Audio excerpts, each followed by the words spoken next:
Yeah, I guess when you think back to this game, I think it needs to be thought of in reference to the whole tournament, right?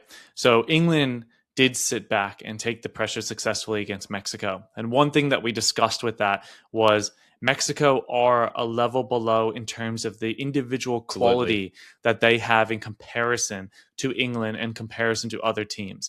And we touched on that it was okay for Mexico and they were able to hold out, but it's probably not going to be okay for a bigger and better team in terms of a nation that they're going to be playing.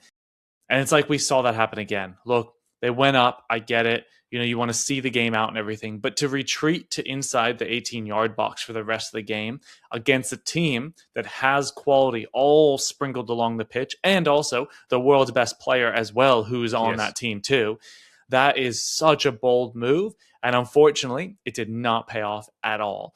I do not understand that call personally.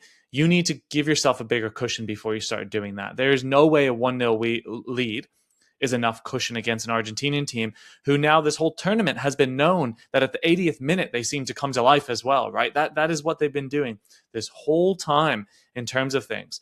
So for me, absolutely bizarre in terms of that. It's not even just all, I know the substitutions essentially allowed them to then play a more defensive game, but you can sub in defensive players, but it doesn't still mean that you just sit within your box as well. So again, it's twofold for this. One, it's the substitutions that were made for England, but then two, it was actually the tactic that was actually presented to everybody to just sit back and take the pressure. Absolutely bizarre. And I think, yes, it worked against Mexico. Very different scenario. Very, very different.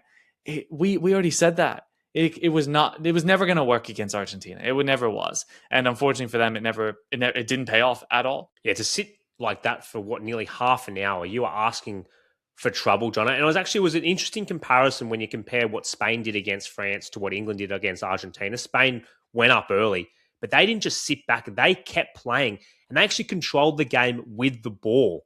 And France could not get into the game. And obviously Spain were able to grab a second.